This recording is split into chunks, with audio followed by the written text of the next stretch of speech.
Ya son las 9 de la mañana con 9 minutos de regreso, después del comienzo musical del programa y preparados para empezar a dialogar con quienes nos acompañan en este panel de día viernes. Saludamos de inmediato a Karen Glavich Maurer, ella es filósofa, directora de la colección Feminismos y editora en Pólvora Editorial. ¿Cómo estás, Karen? Muy buenos días, gracias por acompañarnos. Bien, muchas gracias por la invitación. Uh-huh. Y también está con nosotros quien habitualmente había estado conectado a distancia, desde la región de Coquimbo, ya lo tenemos en nuestro estudio, Cristóbal Martínez, presidente de la Juventud de Evópolis. ¿Cómo estás, Cristóbal? Muy buen día. Muy buen día, muchas gracias, Rodrigo. Un gusto poder estar acá presencial y visitar el estudio. Esperemos poder estar más tiempo acá en Santiago y participar presencialmente, así que un honor estar acá. Ahí me decías que ya se estaba facilitando un poquito la agenda últimamente, así que qué bueno que se puede lograr aquello, pero en todo caso también agradeciendo siempre la disposición de conectarte con nosotros. Oigan, vamos a ir a los temas que tenemos el día de hoy y vamos a partir, como decíamos en la introducción, con la presidencial y el tema de los programas. Estamos a la expectativa de ese trabajo que se está desarrollando al alero del comando de Janet Jara, que de a poco se ha ido también conformando a cada uno de sus integrantes, los roles que se van a ir asumiendo, pero el tema del programa también es fundamental, tomando en cuenta de que hay que coordinar y cohesionar muchas de las propuestas en la transversalidad de cada una de las fuerzas que están representadas en esta coalición.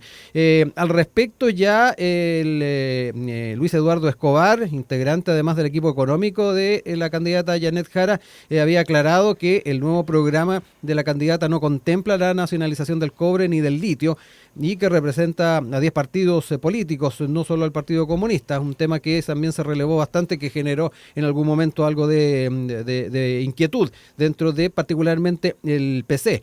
Frente a ello, también no ha sido menor las oportunidades en que se ha hecho alusión a este tema en foros. De hecho, José Antonio Kast, en el contexto del foro El futuro de la minería en Chile, al alero de la Escuela de Ingeniería de la Universidad Católica, lo recordó, cito textual, y además lo que trae la tercera hoy día. Veamos lo que fue la discusión de las primarias. Se hablaba de la nacionalización del cobre. Bueno, eso es ir para atrás. Janet Jara en su momento dijo que aquí hay gente que dijo que en la primaria se habló de nacionalizar el cobre y eso jamás se tocó. A posterior hubo otro foro donde no estuvo presente la candidata, pero sí Kast, y ahí recordó nuevamente este tema, lo trajo a colación en el evento organizado por Chile Transporte. Lamentando la ausencia de la candidata, dijo, como no está, lo voy a decir igual, le va a llegar el mensaje seguramente a través de los medios de comunicación. Janet Jara ha hecho un punto respecto de la verdad y uno puede tener derecho a equivocarse, uno se puede equivocar en la vida, uno puede rectificar o corregir alguna postura en la vida, incluso uno puede cambiar de opinión cuando los argumentos a uno le convienen, y en eso a mi juicio no hay ningún problema, pero lo que uno no puede hacer es mentir. Y ahí decía que, o traía a colación este tema de la presencia del tema de la nacionalización del cobre y el litio en su programa. La candidata Janet Jara daba cuenta de aquello, decía el candidato Kast, se había planteado por parte de ella nacionalización del cobre y del litio en su programa de gobierno inscrito en el CERVEL para las primarias, y eso es un hecho, es una realidad. Quizás no lo debatieron en los paneles que tuvieron. La candidata también hizo alusión a propósito de esto a lo dicho por Kast. Señaló que reconoció que en su programa de gobierno hubo un error respecto a la nacionalización del cobre y afirmó que este se va a corregir. Nosotros no tenemos problema en eso, por el contrario, estamos construyendo un programa entre todas y todos, pero que no hay que pasarse de listos, acusando que aquí los únicos que han usado la mentira como herramienta política son precisamente la gente ligada a republicanos, y es muy lamentable para el país. Elementos que están marcando este debate y que yo quiero poner sobre la mesa, más allá de la estridencia de algunas declaraciones o menor de otras, hablar del tema de los programas, porque me da la impresión de que aquí va a ser bien importante la manera en que, por un lado, en el oficialismo se logran poner de acuerdo en las propuestas y por otro lado también cuáles son los señales que surgen al otro lado de la vereda. Parto contigo, Karen, para que me cuentes un poquito cuál es tu prisma respecto a lo que está ocurriendo en esto. Bueno, a mí en principio me parece que la construcción de un programa con varias fuerzas participando es una cuestión natural, y es una cuestión natural también que nos enfrentemos a distintas posiciones, en la medida en que una primaria precisamente es el espacio en que una de las fuerzas se posiciona a través de ganar, digamos, esa elección, pero luego, y además fue un compromiso de todas esas fuerzas, unirse a quien después ganara. los equipos ya lo vimos en la conformación del comando de Jara, el que fue presentado y el que fue presentado a través de esta PPT, ¿no?, que circuló. Es diverso y suma a distintos personeros de distintos partidos. Me parece que está en construcción, que hay que esperar al 18 de agosto y que es una buena señal, en cualquier caso, que la candidata haya hecho un reconocimiento del error o de esa posición, que fue una posición primaria, ¿no? Y que luego debe nutrirse con las otras fuerzas. En ese sentido, me parece además que la diversidad de posiciones y las interpelaciones que se puedan hacer desde otros sectores son más o menos naturales y lo importante es salir a hacerle fuerza, poder contestar. En este caso fue decir, bueno, reconocemos el error, ¿no? Cristóbal, también cuéntame cómo has estado siguiendo esta temática y además entrar en el tema de los programas que, a pesar de que si uno es bien sincero, no sé si el gran porcentaje del electorado chileno finalmente revisa este tipo de elementos a la hora de votar. Es importante tenerlos sobre la mesa y más aún cuando se quiere plantear coherencia a la hora de, en algún momento cualquiera de las candidaturas que llega a la moneda, honrar a las propuestas y lo comprometido de alguna manera. Bueno, yo creo que desde un punto de vista es bastante importante que la ciudadanía se pueda informar, pueda estar consciente de cuáles son los programas de los distintos candidatos, porque tenemos una decisión difícil que tomar en el mes de noviembre de este año. No se trata solamente de una elección presidencial que va a marcar los próximos 4 años. Estamos hablando de una elección presidencial que va a marcar los próximos 8, 12, 16 años. Estamos en un momento trascendental en nuestro país, donde la ciudadanía se está viendo afectada, ¿cierto?, por un sinnúmero de problemáticas económicas, sociales, ¿cierto?, en cuanto a materia económica, y eso marca a los chilenos, y sobre todo también a nosotros como jóvenes nos marca. Recién tenía la oportunidad de conversar con el ex candidato presidencial Alejandro Guillé antes de la salida del Línea 1. Exactamente, y Alejandro me transmitía algo que la verdad encuentro bastante interesante, y que es un sentir de los jóvenes, y que no lo había escuchado hasta ahora, y es pensar en cuestiones que realmente son importantes para un rango de jóvenes. La inserción laboral, yo he tenido la oportunidad de conversar con muchos jóvenes que están preocupados por algo que puede parecer absurdo, pero no es un absurdo. La inteligencia artificial, ¿cómo va a afectar en aras o miras al futuro a distintas profesiones? Por ejemplo, un ingeniero. Tenía una conversación muy interesante con un ingeniero comercial y me decía, tengo miedo que de acá a 10 años la IA reemplace gran parte de la gestión de mi trabajo. Entonces, ¿cómo yo me voy a insertar? Cómo los candidatos presidenciales entonces acercan su discurso programáticamente a los jóvenes. Yo creo que desde mi perspectiva como presidente nacional de una juventud, un partido, creo que eso es importante. Y respecto de la candidata Jara, bueno, en su preprograma señalaba, promovemos una minería sustentable y con valor agregado nacionalizando el litio y el cobre. Bueno, yo reconozco el gesto, que hayan salido, ¿cierto?, a, en el fondo, reparar algo que a mi juicio parece grave, sobre todo en un país que el cobre, ¿cierto?, comprende, y la minería comprende gran parte de nuestra economía. Pero creo que tenemos que preguntarnos cuánta confianza podemos tener en una promesa que contradice décadas de discurso del Partido Comunista. Y me preocupa que la candidata Jara es como un péndulo. Un día dice una cosa, un día dice otro, dependiendo de la presión política del momento. Y eso me preocupa. Quizá mañana, con dicha ambigüedad, la candidata Jara por votos va a ser liberal. Entonces, en ese sentido, primero pone en interrogante su militancia en el Partido Comunista. Luego dice que Venezuela es una dictadura, pero no es capaz de reconocer que Cuba es una. Ahora no sabe lo que dice su propio preprograma de campaña. Entonces, perdónenme, pero creo que un candidato a la presidencia debe tener una actitud mucho más firme, ser responsable con sus ideas y convicciones y no cambiar de postura rotativamente cada vez que están en juego los votos para la elección presidencial. Como decían, el otro día escuchaba en una radio local de Coquimbo, el festival de ofertas en las elecciones presidenciales. Creo que eso no puede ser así, hay que gobernar con responsabilidad.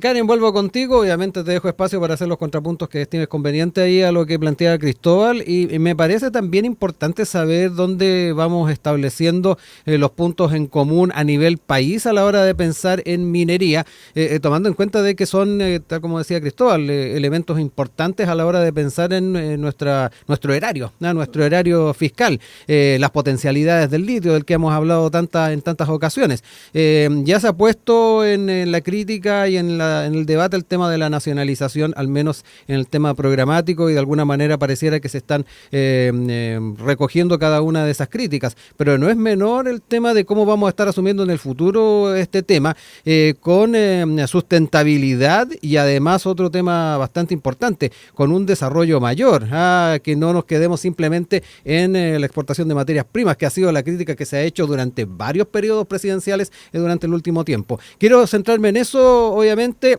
y te dejo espacio también para hacer los contrapuntos que quieras.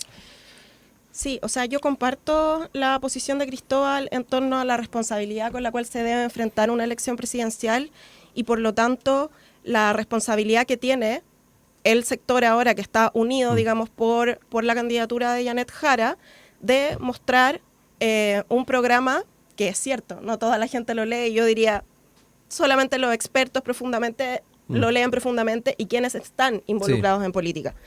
Y eso es relativamente natural. Si uno observa, me da un poco el trabajo de revisar el programa de Toá, el programa de Gonzalo Vinter, y la verdad es que son documentos de trabajo que no tienen las mismas características que la candidata Janet Jara, pero que están siempre pensando en nutrirse. Es decir, desde los propios debates que se dio en las primarias, Jara hizo gestos a los otros candidatos y dijo, sí, ustedes tienen una propuesta mucho más contundente en torno, por ejemplo, a la cuestión del litio, que es bien patente si uno observa el programa de Gonzalo Vinter. Esto, sin duda, es parte de un proyecto o de un programa o de una estrategia nacional del litio que ya fue presentada por este gobierno. Entonces, busca hacer continuidad y yo creo que en eso la candidata va a ser muy, muy astuta, digamos, en que esto no se pierda, y que las fuerzas que la acompañan puedan efectivamente recoger los puntos ya trabajados y lo que el gobierno ha prometido. Ahora bien, respecto, y yo quiero ser, o quizás sumar un punto que me parece interesante a la hora de cómo se enfrenta por parte de la oposición, y voy a decir por la derecha más dura y la derecha más radical, el cambiar de posición como si esto fuera una suerte de gatopardismo, ¿no? En que la candidata cambia de posición. Creo que hay un juego también en el hecho de ponerla a ella como alguien que cambia, como alguien que miente, como alguien que no se lee su programa, que es parte de la estrategia también de campaña de esos sectores. Y esos sectores que tienden a imputar mentiras al otro, que uno podría decir, bueno, son cuestiones básicas en la construcción de programa y de política con los otros.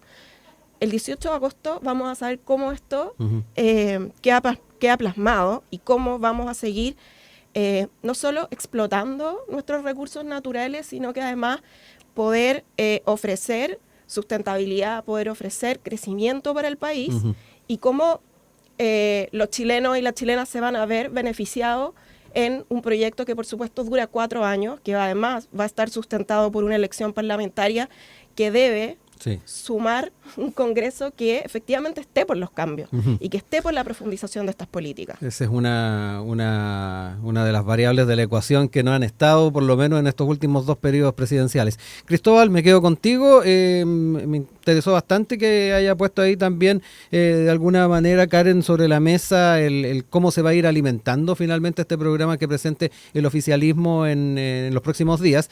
Y trae a colación también la Estrategia Nacional del Litio, que ya ha sido presentada por el Ejecutivo, y ahí quiero entrar también contigo en ese aspecto, de qué manera vamos fortaleciendo esta estrategia, matizándola, porque me imagino que algunas miradas también hay desde la oposición respecto a esta estrategia y particularmente que esto vaya en beneficio del país. Efectivamente, igual me quería quedar con un punto respecto de cómo acercamos la política a la ciudadanía. Creo que es necesario y también es parte del debate presidencial en cómo acercamos la política a las personas. La política no tiene que ser algo distante, ya que la misma ciudadanía, las mismas personas son parte de los procesos políticos.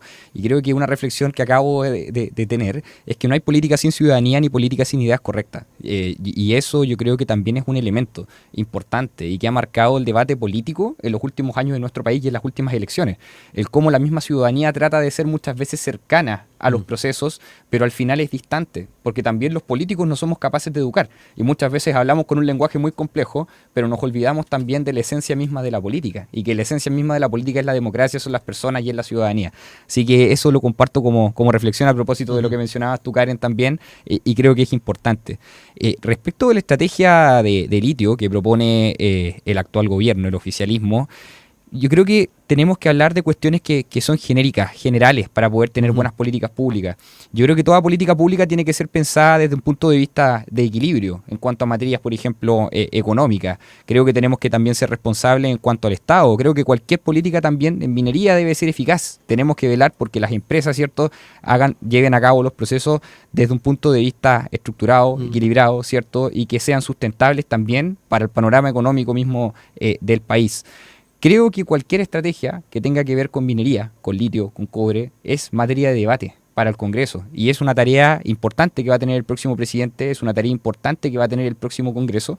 Y que yo creo que más que hablar de detalles técnicos es hacer un llamado desde Bópoli. Como siempre nos hemos caracterizado por ser un puente de unión muchas veces entre Chile Vamos, entre la derecha más dura y la vereda del frente. Y creo que el llamado es a no tener miedo a conversar, a no tener miedo a sentarnos a la mesa, a no tener miedo a discutir. Una política tan importante como comprende el cobre y el litio y la minería, que es algo que nos caracteriza hacia el mundo como país, tiene que contener la visión de los distintos partidos políticos. Y tenemos que encontrar una vía, un rumbo que vaya y que ataque aquellos problemas, ¿cierto? Y que ataque también y que vea y que proponga miradas hacia futuro que sean concretas. Y yo creo que ese es el llamado. Más que hablar de detalles técnicos, espero, ¿cierto? Que el próximo Congreso tenga la visión, tenga la claridad para poder sentarse a debatir estos temas que son tan importantes para nuestro país y que no comprenden a un solo sector. Y jamás van a poder comprender un solo programa de gobierno por el mismo interés que revisten. Sí, ahí, Karen, entramos además en otra o más que nada en la variable que estábamos hablando parlamentaria a la hora de pensar en cuán llevadero puede ser una propuesta programática que se haga por parte de cualquiera de estas candidaturas y que eventualmente puede llegar a la moneda. De alguna manera hemos notado que este interés de poder llegar a acuerdos se materializó, por ejemplo, en el ámbito previsional. Sin embargo, había otros temas que ha sido muy difícil sacarlos adelante. Frente a ello, la claridad programática y la cohesión me da la impresión de que son importantes, pero digámoslo, también el tema en la vereda del frente está más complejo, tomando en cuenta las posiciones que también se han asumido por republicanos y los sectores libertarios, ¿no? Sí, bueno, yo agradezco la posición de Cristóbal en torno a ser un puente, ¿no? En torno a ser un puente a la derecha más dura, a la derecha más radical, hoy día, que bueno, tiende o ha tendido y está, digamos, posicionando una postura que a mí me parece peligrosa. Me parece peligroso el proponerse hacer una fuerza que podría bloquear determinados cambios o que eventualmente haga de la política una cuestión solo de oposición, una cuestión solo de fuerzas que se ganan, no conversando o no teniendo no solo un programa. Yo en eso estoy de acuerdo, las propuestas más técnicas son una cosa, pero las propuestas políticas o cómo uno las acerca a las personas, y yo creo que ahí la candidata Jara es una candidata súper carismática, que juega muchísimo con el tema de la afectividad y que por eso es muy valorada. Yo creo que ha mostrado una forma de hacer política, dicen cercana a Bachelet, pero yo creo que tiene también una cosecha importante de ella misma, que tiene que estar acompañada por un Congreso, o sea, un Congreso que hace las veces de un bloque que no deja avanzar, es un problema para el país, no solamente es un problema para el candidato o para quien salga electo. Es decir, tenemos un orden mucho más grande en el bloque, digamos, oficialista, en el bloque de Jara, pero bueno, la primera vuelta parece que es la primaria de la derecha y ahí vamos a tener que ver qué sucede y también cómo la derecha se ajusta a estos cambios en sus propias posiciones y cómo las posiciones más duras, ojalá, no ganen a las posiciones de mayor diálogo, ¿no? Cristóbal, quedémonos también con esos escenarios futuros. Sabemos que es difícil el poder establecer de alguna manera escenarios con miras al próximo periodo legislativo. No obstante, y lo dejaba entrever ahí Karen, va a ser fundamental el tema en que se van generando estas dinámicas entre Chile Vamos, el oficialismo, y ver también cuál es la apuesta que se haga por parte de los sectores de republicanos, libertarios, social cristianos, con miras al próximo Congreso. Sabemos que es difícil hacer un poquito esa política de ficción, pero hay al menos ese interés de poder ir generando este nivel de conversación. Me quiero quedar con una frase para empezar de Winston Churchill que decía, en política una semana es una eternidad. Y yo creo que eso también plasma un poco la lógica de tratar de ponerse en la posición de cuál va a ser el debate, ¿cierto?, que se puede dar en virtud de la representación de quienes nos van a representar, bien digo, valga la redundancia, en el próximo Congreso. Bueno, yo la verdad me preocupo de cualquier tipo de extremo. Yo creo que a lo largo de la historia se ha demostrado que los extremos siempre nos llevan a situaciones complejas. Tenemos que mirar hace 100 años atrás lo que pasó con Europa, una Primera Guerra Mundial, una Segunda Guerra Mundial, 20 años después, que dividen al mundo. Y eso nos deja una muestra totalmente empírica. Cuando el mundo se divide, cuando el centro se destruye, cuando no hay diálogo, cuando no hay comunicación, no hay gobierno, no hay política, no hay democracia. Y creo que eso es algo que tenemos que recordar en un momento donde las posturas políticas en el mundo en sí se están radicalizando totalmente. Y eso me preocupa. Cuando yo veo en nuestro país actualmente que los dos candidatos presidenciales son personas que representan a partidos que están mucho más ligados a un extremo, tanto de la izquierda como de la derecha. Cuando veo a candidatos de mi sector de derecha reivindicando lo que fue el gobierno, o sea, la dictadura militar y un golpe de Estado, cuando veo a candidatos de izquierda, y perdónenme, pero a la candidata Janet Jara que andaba con la polera del perro matapaco, que espero que esa consigna no se vuelva a repetir por el bien de nuestro país, porque creo que son símbolos que, más que unir, nos desunen como país. Y creo que es un momento justamente en donde la política está llamada a unir a las fuerzas, a las distintas fuerzas políticas. Sobre todo también cuando tenemos que discutir otros temas que son importantes para poder unir la política nacional, como lo es, por ejemplo, la reforma al Estado, una reforma política profunda al Estado. Preguntarnos si realmente más de 20, 25 partidos políticos es una forma que nos permite legislar y alcanzar acuerdos suficientes. Porque una lógica es la representación. Otra lógica, ¿cierto?, es el debate político y también cómo se canaliza esa representación en el Estado. Preguntarnos también si necesitamos una reforma profunda al sistema judicial, en virtud de todos los hechos que han ocurrido. O sea, yo creo que nunca más puede volver a suceder que con una orden judicial falsa vuelva a salir en libertad un criminal peligroso. O sea, yo estudio Derecho y a nosotros nos enseñan profundamente cómo seguir el paso a paso de distintos procesos y procedimientos, y me resulta totalmente difícil que un hecho así pase desapercibido o pase de la nada o sin justificación alguna. Y creo que todos estos elementos, bueno, también obviamente la seguridad, que la seguridad nos afecta a todos de forma transversal desde los niños, ¿cierto?, hasta los adultos mayores, es una cuestión transversal. La economía. Creo que todas esas son materias que son importantes, que nos tenemos que sentar ahora a conversar a la mesa, ¿cierto? Y gane quien gane, descifrar lo que puede pasar si es que gana un gobierno de Kast, un gobierno de Matei, espero, o un gobierno de Janet Jara, es complejo en el escenario actual. Pero yo creo que tiene que estar marcado por un punto, y ese punto justamente vuelve a insistir, tiene que ser el diálogo, tiene que ser el centro, tiene que ser los acuerdos. Sí. Dejo estos últimos minutos para cerrar algunas ideas. Karen, me quiero quedar con el tema de los extremos, porque ha estado en el debate en más de una oportunidad el considerar las miradas, por un lado, de José Antonio Kast como una mirada de extrema derecha, que me da la impresión de que ahí hay un consenso un poquito mayor, pero está también el debate en torno a la figura de Janet Jara. Siempre se alude desde el oficialismo que está al alero de una coalición que efectivamente genera una propuesta de centro izquierda. Hay miradas desde la oposición que dicen que no, que ella viene de un partido y no se puede dejar de lado aquello. Quiero entrar en eso, porque me da la impresión de que ahí hay todo un debate. Sí, bueno, o sea, es cierto que sobre la mesa, y eso además es muy atractivo para quienes votan, en la medida en que hay una caricatura, digamos, de los dos extremos, lo que ha ocurrido con el PC históricamente. Yo creo que el Partido Comunista, si bien uno lo tiende a asociar o es asociado todo el tiempo, digamos, en el espacio público como un partido que está mucho más a la izquierda que, por ejemplo, otros, que el Partido Socialista, que es menos democrático, que es menos institucional. Yo creo que si uno observa esa historia, desde el gobierno de Salvador Allende incluso, el rol que tuvo el Partido Comunista durante ese gobierno fue mucho más moderado que lo que tuvo el Partido Socialista, por ejemplo. Moderado no digo porque no me estoy refiriendo, por ejemplo, a la lucha armada, ni me estoy refiriendo a cosas que uno podría decir hoy pueden ser cuestionables o en ese mismo momento pueden haber sido cuestionables. Pero yo creo que si uno revisa la historia del Partido Comunista, se da cuenta de que si bien durante mucho tiempo estuvo por fuera de la institucionalidad de los partidos de la coalición, se fue insertando cada vez más hacia la institución.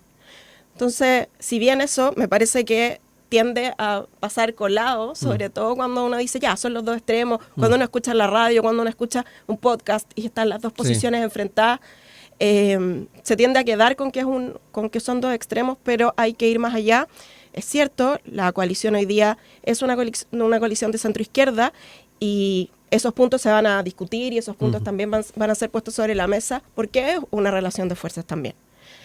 Me parece que sí, y hay puntos que se han puesto, digamos, en los medios y han aparecido en las declaraciones de la derecha, de las derechas, porque creo que hay varias también dando vuelta en los candidatos hoy día, que yo además sumaría entre las propuestas de derecha también a Franco Parisi, ¿no? En que hay posiciones que sí uno podría reconocer como posiciones antidemocráticas hoy día. La caracterización, por ejemplo, yo vengo desde el feminismo, me reconozco feminista hace muchos, muchos años, políticas que se podrían entender, por ejemplo, contra los avances de las mujeres en el último tiempo. La reforma previsional que fue aprobada y que uno no podría decir que no es moderada, digamos, no podría decir que no es moderada y Janet Jara la impulsó, a uno se la reconoce, uno la reconoce, la ve y dice reforma previsional. Una reforma previsional importante, por supuesto. Que le falta, pero que es importante.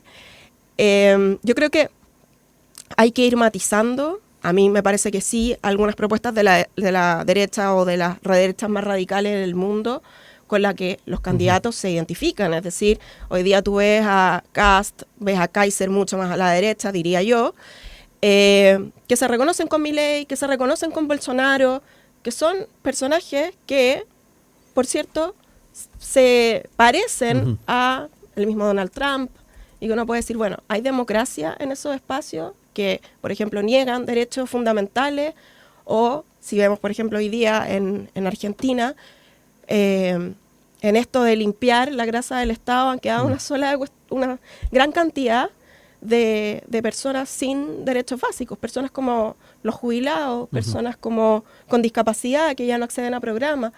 Es peligroso esa identificación. Cristóbal, para cerrar el bloque, te dejo ahí también tiempo para abordar también ese tema, este debate que se da respecto a los extremos. Ahí dejó ya Karen al menos su mirada. No, creo que vuelvo a señalar, o sea, a mí me preocupan los extremos en general y en ese sentido tanto la posición de las extremas derechas como izquierdas o incluso ideas radicales. Creo que en ese sentido quizás estoy de acuerdo en que tenemos que primar por el diálogo y los acuerdos con Karen, pero no tenemos que olvidar las declaraciones del otro día del presidente del Partido Comunista, Lautaro Carmona. Somos un partido marxista-leninista. ¿Qué representa el marxismo-leninismo? Yo creo que esa es una pregunta que tenemos que hacernos y tenemos que ser más cuidadosos también con las declaraciones. En ese sentido, yo creo que tenemos que ser súper enfáticos en qué implica el marxismo-leninismo. Una igualdad aparente, pero no una igualdad con una libertad real. Pensar en que todos tenemos que tener lo mismo y nivelar hacia abajo a mí me parece una cuestión sumamente peligrosa. Creo que reivindicar una idea como la marxista que ha fracasado y es una receta fracasada en los distintos modelos del mundo, una receta que está fracasada, que la podemos, por ejemplo, ejemplificar perfectamente lo que sucede en Cuba. Hoy en día en Cuba la gente muere de hambre. En Cuba no hay, elementos básicos de salud alimenticios, ¿cierto? Para que la gente pueda desarrollar una vida de forma plena u oportuna. Entonces creo que en eso tenemos que ser cuidadosos. Lamentablemente, y es una realidad, y lo podemos ver con datos, cifras y ejemplos, el Partido Comunista cada vez que ha ejercido gobierno en distintas partes del mundo, lamentablemente ha fracasado, porque ha demostrado ser una idea que está obsoleta desde el punto de vista económico, social. Entonces, en ese sentido, creo que no nos tenemos que perder.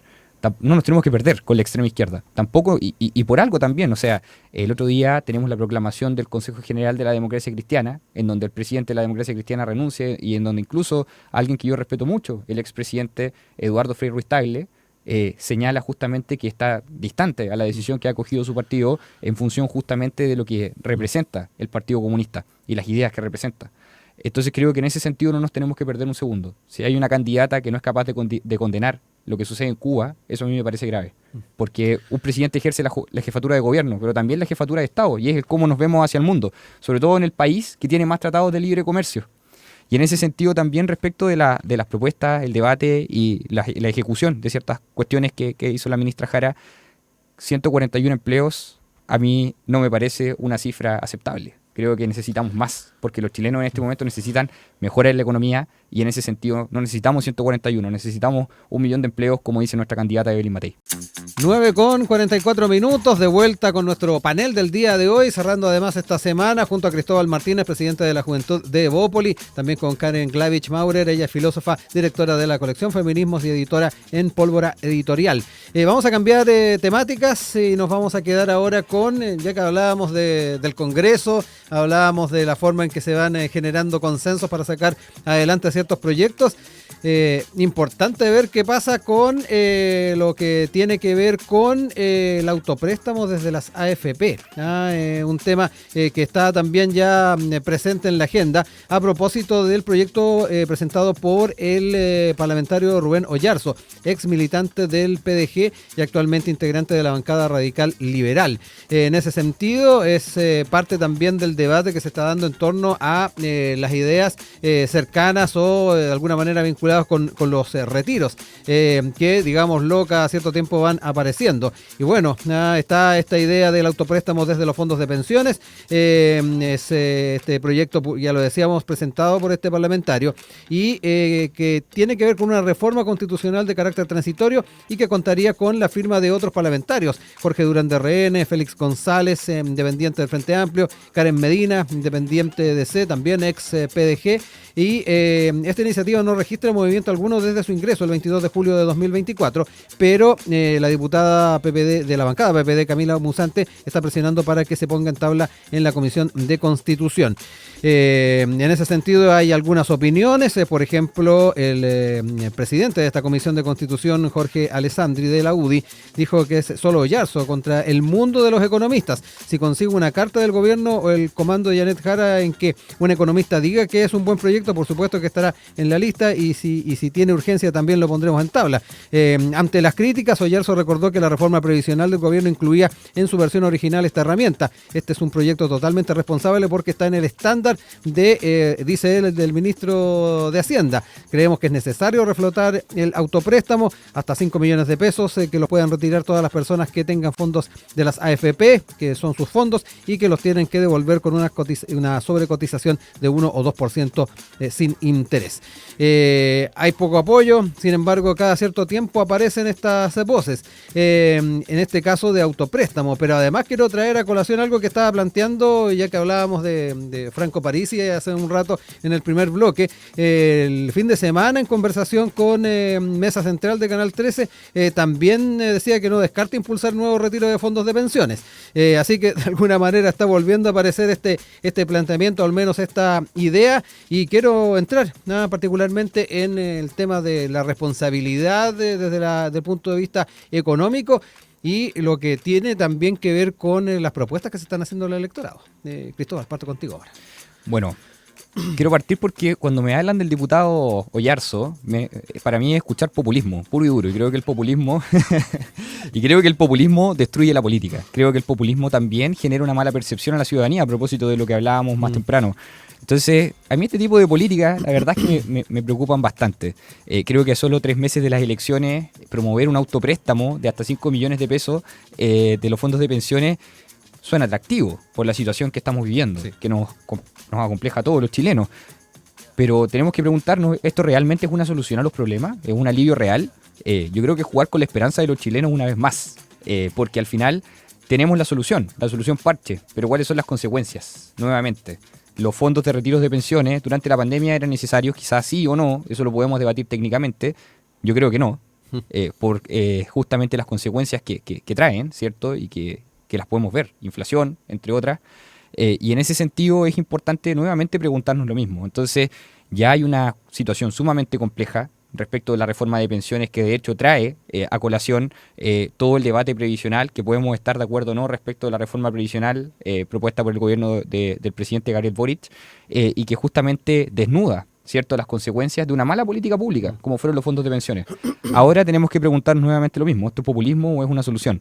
Yo creo que no. Hablamos de una propuesta que aparece en plena campaña, que en corto plazo y sin un respaldo económico corre el riesgo de ser un gesto simbólico, ¿cierto? Y es decir, como mencioné anteriormente y como mencioné respecto, y me hago responsable, del diputado Yarzo, un populismo electoral disfrazado, ¿cierto?, de alivio para la ciudadanía. Uh-huh. Karen, cuéntame también cómo ves estas discusiones que vuelven así como cierto déjà vu a la hora de pensar y particularmente en contextos electorales. Sí, o sea, yo lo primero que diría es que estamos en campaña. Ya. Estamos en campaña y por lo tanto estos ofertazos van a aparecer y es un tema particularmente sensible el de los fondos de pensiones. Sí. Es decir, cuando nosotros estábamos en pandemia y se impulsaron los retiros en un momento además particularmente sensible para los chilenos y las chilenas, pero para el mundo entero. De mucha precarización, de no poder salir a trabajar, hay que pensar sobre todo en los empleos informales, porque uno esto lo escucha y dice que bueno, voy a poder autoprestarme plata, no le doy a los bancos la posibilidad de hacer intereses, sino que mi propia plata, que es mía, ¿no? Con lo que no estoy de acuerdo, hago el énfasis, mi propia plata, que es mía y solo mía, me la puedo autoprestar y después la devuelvo. Me hago cargo también. Uh-huh. Es humo, o sea, lo que tarda, porque claro, una cosa es reponer el proyecto en la Comisión de Constitución, pero de ahí a que ese proyecto pueda ser tramitado y efectivamente una persona pueda ir y tomar ese máximo supuesto de 5 millones de pesos, que hay que evaluarlo caso a caso, es decir, cuánta plata tiene uno efectivamente en la AFP y si va a poder sacar 1.500.000. O sea, es cierto, es jugar con las expectativas, pero además hay que entenderlo en el contexto, uno, de que estamos en campaña y que este tipo de cosas van a aparecer, pero también es bueno decir, bueno, no es la mejor de las políticas. A mí rápidamente me trae la cuestión de el Congreso tarda mucho en tramitar estas cosas, si es que salen. Entonces, no lo encuentro medio lamentable, la verdad. Oigan, de alguna manera también este tipo de propuestas nos traen además en la discusión de los empleos. El tema de efectivamente ir cubriendo y tratando de tener este empleo formal. Ahí recordábamos también las cifras de empleo informal que han estado particularmente siempre presentes altas en el último tiempo. Pero por otro lado también el tema de los salarios, el tema de los sueldos que, digámoslo, también se ha puesto en el ojo de la discusión a propósito de lo que han sido las propuestas que se han hecho al alero del actual gobierno y que son planteadas además por la actual candidata Janet Jara en torno a el sueldo mínimo, por ejemplo. Está dentro de los logros en el tiempo en que estuvo en el Ministerio de Trabajo, y está la discusión sobre también este salario vital que lo ha estado poniendo en la palestra. Cristóbal, me quedo contigo porque es interesante, más allá de quedarnos con la anécdota que finalmente puede significar este tema del autopréstamo, cómo abordamos en forma seria y responsable las temáticas tanto de empleo como además de salario. Bueno, solo agregar un dato respecto de lo que conversábamos recién del autorretiro. Extraer dinero de las AFP en esta situación particular significa sacrificar el patrimonio de la jubilación, y aunque se ofrezca devolverlo con una sobrecotización de 1 o 2% de interés, esto va a debilitar de igual manera el sistema previsional a mediano plazo. Solo para dejar un dato respecto de cuál es el proyecto que se propone. Respecto de toda la materia salarial y de empleo, es claro que en este momento tenemos, y las cifras así lo demuestran, una tasa de desempleo compleja. Y en ese sentido tenemos que preguntarnos cómo mejoramos el salario. Y el salario no se sube solamente legislando, el salario no se sube solamente pensando, teniendo la expectativa de que aumente a 700, 800, 900 mil pesos. Yo creo que a todos nos gustaría que todos los chilenos ganen más de 1 millón de pesos. Sería ideal para que todos los chilenos no tengan que estar pensando, sobre todo las familias de clase media o las familias que más lo necesitan en este momento en nuestro país, tengan que estar contando los días para poder llegar a fin de mes y que lleguen endeudados con tarjetas de crédito, porque eso después genera una afección y un problema gigante. La bicicleta. La bicicleta, exactamente, y al final se transforma en un bucle, en un vórtice de nunca terminar y nunca salir. Pero para poder aumentar el sueldo mínimo también necesitamos pensar en distintas variables que son desde el punto de vista económico lógicas y que permiten, ¿cierto?, aumentar el salario o no. Y aumentar el salario no significa mayor poder adquisitivo. Aumentando el salario podemos incluso aumentar la inflación. Disminuimos el poder adquisitivo y las consecuencias de ese populismo económico, nuevamente, porque es un populismo económico, subir el sueldo sin pensar en las variables económicas, la sufre la clase media, la sufren las personas que más la necesitan. No lo sufre la clase política, no lo sufre el sector privado, lo sufren las personas. Y lo sufre el sector privado y lo sufren las pymes, las pequeñas y medianas empresas, que son la fuente de empleo para la mayoría de los chilenos y que son las que sostienen la economía de nuestro país, junto con otros elementos que son importantes en esa materia. Yo creo que mejoramos los sueldos pensando en la materia técnica, pero también pensando en otras variables que influyen en nuestra economía. La seguridad. La seguridad, mayor seguridad es igual a mayor inversión. ¿Cómo nos sentamos a la mesa a discutir reglas duras y estrictas en materia económica? Porque estoy de acuerdo, no tenemos que permitir, ¿cierto?, que no tenemos que permitir más robo, no tenemos que permitir, ¿cierto?, que existan situaciones de fraude al fisco, incluso desde el Estado. Pero tenemos que también discutir el cómo bajamos los impuestos para no ser tan duros con las pequeñas y medianas empresas y cómo de esa forma también logramos traer nuevamente la inversión a nuestro país, que es algo que nos caracterizó, que también tenemos que reconocer lo bueno y lo malo y creo que tenemos que estar todos de acuerdo. Desde los 90 en adelante, con el actual modelo económico, Chile creció hacia el mundo, Chile se dio a conocer hacia el mundo y esas son cuestiones que tenemos que replicar y para eso no hay una receta exacta, pero sí hay medidas que podemos tomar en función de aquello. Y al menos también aprovecho de hacer el paréntesis. Creo que nuestra candidata Evelyn Matei lo propone en materia económica. Tenemos un programa robusto en ese sentido, con materias con políticas económicas que van abocadas justamente a ese norte. Disminuir los impuestos, traer nuevamente la inversión a nuestro país. Son cuestiones que van a hacer crecer y con ese crecimiento podemos mejorar las condiciones salariales, podemos mejorar la condición de vida de los chilenos. Karen, me quedo contigo para cerrar además el panel, nos quedan los últimos minutos. A mí me parece, yo rescato mucho, podría decir como, bueno, es un solo nombre, es solo un nombre, pero yo rescato mucho dentro de la propuesta que, por ejemplo, llevemos o sostengamos el tema del salario vital. Hoy día, claramente, con lo que ganan los chilenos y las chilenas no basta. Es decir, hoy día vemos a grandes sectores de la población precarizados, que trabajan muchísimo, mucho en sectores informales, que les cuesta mucho llegar a fin de mes, como decía Cristóbal. Y es importante pensar esto del salario vital como una propuesta que vaya dirigida no solamente a pensar un aumento de salario, que eso estará discutido además en términos económicos, pero a pensar el bienestar, una vía que vaya como una vía al desarrollo que piensa en el bienestar de las personas. Yo estoy de acuerdo que el tema de la seguridad hoy día es súper importante, o sea, uno como que pensar que esto es solamente una cuestión que inventan los medios o que muestran los matinales es una ceguera súper grande. Pero la seguridad también es importante que sea pensada de manera mucho más transversal. Yo antes decía, bueno, ¿qué les pasa a las mujeres con la seguridad? ¿No? Desde el feminismo, desde los estudios de género y además desde las políticas de género concretas, tenemos claro que las mujeres vivimos en espacios mucho más inseguros, no solo por lo que pasa cuando uno se expone a la calle, ¿no? Sí. Y lo que puede pasar, sino que en el mismo espacio de los hogares. Entonces, seguridad social debiera apuntar a un espacio de seguridad mucho más amplio, en donde esté considerado, por cierto, la seguridad en torno a la delincuencia, por cierto, pero también a políticas que vayan hacia el bienestar de las personas, hacia los cuidados también, y pensar esa categoría de cuidado de manera amplia, pero también de un sistema que hoy día acoge y que permita que esa seguridad social, ese salario vital y también los proyectos de vida, yo ahí hola, sí, la Valentina lo acabo de ganar, sean reconocidos y sean cuidados y apunten a un bienestar social. Oigan, Cristóbal, Karen, quiero agradecerles que hayan compartido con nosotros este viernes, este panel, bien interesante los apuntes que pudimos hacer y bueno, atentos a poder reencontrarnos con ustedes a futuro.